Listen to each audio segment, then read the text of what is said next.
Raj TV viewers எல்லாருக்கும் வணக்கம் and welcome to our show சரித்திர நாயகன் சிவாஜி கணேசன். இந்த நிகழ்ச்சியில் சிவாஜி அவர்களுடைய ஃபிலிம் கெரியரில் நடந்த பல இன்ட்ரெஸ்டிங்கான விஷயங்களை நம்ம பார்த்துக்கிட்டு இருக்கோம். அந்த வரிசையில் இன்னைக்கு எபிசோட்லையும் பல சுவாரஸ்யமான அப்டேட்ஸ் உங்களுக்காக காத்துக்கிட்டு இருக்கு. வாங்க நிகழ்ச்சிக்குள்ளே போகலாம். மரகதம் 1959 ஆண்டு வெளிவந்த தமிழ் திரைப்படமாகும். இந்த படம் SM ஸ்ரீராமுலு நாயுடு தயாரித்து இணைந்து எழுதி இயக்கிய திரைப்படமாகும். இதன் கதை TS துரைசாமியின் கருங்குயில் குன்றத்து கொலை அப்படின்ற புதினத்தின் தழுவலாகும். இந்த திரைப்படத்தில் சிவாஜி கணேசன் அவர்கள், பத்மினி அவர்கள், TS Balaiah, JP Chandrababu, S Balachander, TS Durairaj, OAK தேவர், நாராயணபிள்ளை, சந்தானம், கண்ணையா, பக்கிரிசாமி, நடராஜன், சந்தியா, ஞான முத்துலக்ஷ்மி, லக்ஷ்மி பிரபா, லக்ஷ்மி ராஜ்யம், சரஸ்வதி மற்றும் பலரும் நடிச்சிருந்தாங்க. மரகதம் திரைப்படம் 1959 ஆண்டு ஆகஸ்ட் 21 அன்று வெளியானது. நாயுடு அவர்கள் வீணை S பாலச்சந்தருடன் இணைந்து திரைக்கதை எழுத முரசொலி மாறன் வசனங்களை எழுதியிருந்தார். சைலண்ட் போஸ் ஒளிப்பதிவை மேற்கொள்ள AK சேகர் கலை இயக்கத்தையும் படத்தொகுப்பை வேலுச்சாமி மேற்கொண்டார். குங்குமப்பூவே கொஞ்சம் புறாவே செம்ம ஹிட் பாட்டை யாருமே மறந்திருக்க மாட்டோம். அந்த வரியில் டைட்டிலாக கொண்டு ஒரு படமே சமீபத்தில் வெளியானது.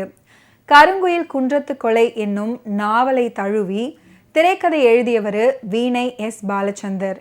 நல்ல திரைக்கதையாக அமைந்தும் கூட வெளிவந்த காலகட்டத்தில் கமர்ஷியலாக இது வெற்றி பெறவில்லை அப்படின்னு தான் சொல்லணும்.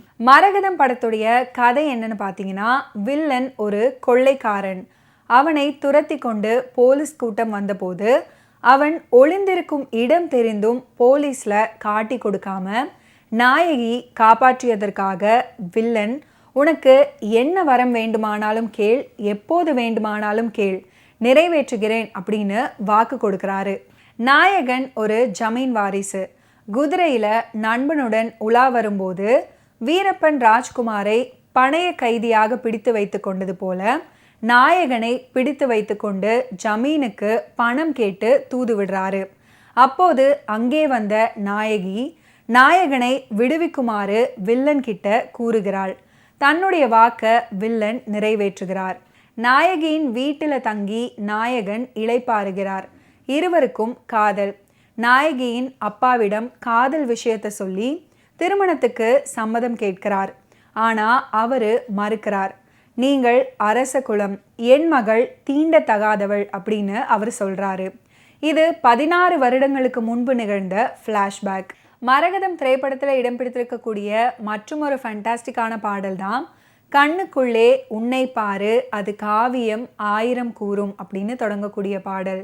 TMS ராதா ஜெயலட்சுமி அவர்கள் இணைந்து பாடும் ஒரு அபூர்வமான நெஞ்சை அள்ளும் ஒரு டூயட் தான் இது.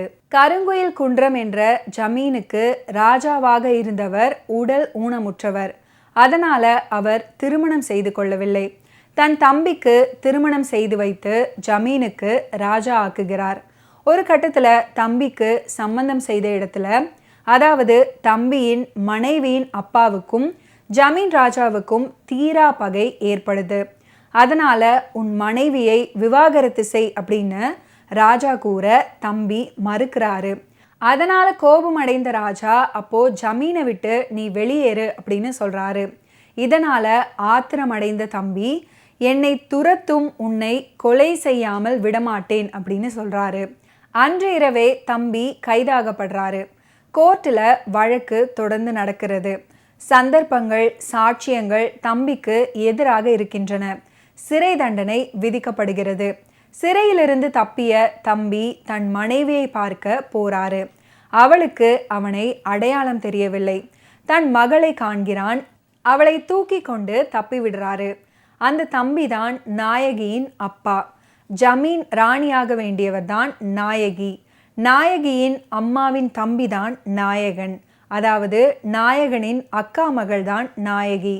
கட்டிக்கும் முறை பெண் நாயகி ஜமீன் மாளிகைக்கு போகிறாள். அம்மாவுக்கு நாயகி தான் தன்னுடைய மகள் அப்படின்றது தெரியாது. இதுக்கப்புறம் உண்மையான கொலையாளியை எப்படி கண்டுபிடித்தார் நாயகி அப்படின்றது தான் இந்த படத்துடைய மீதி சுவாரஸ்யமான திரைக்கதை. ஓகே வியூவர்ஸ், இன்னைக்கு நிகழ்ச்சியில் நடிகர் திலகம் சிவாஜி கணேசன் அவர்களுடைய ஃபிலிம் கெரியரில் நடந்த பல இன்ட்ரெஸ்டிங்கான விஷயங்களை நீங்கள் பார்த்து தெரிஞ்சிருப்பீங்க. மீண்டும் அடுத்தடுத்த எபிசோட்ஸில் சந்திப்போம். நன்றி, வணக்கம்.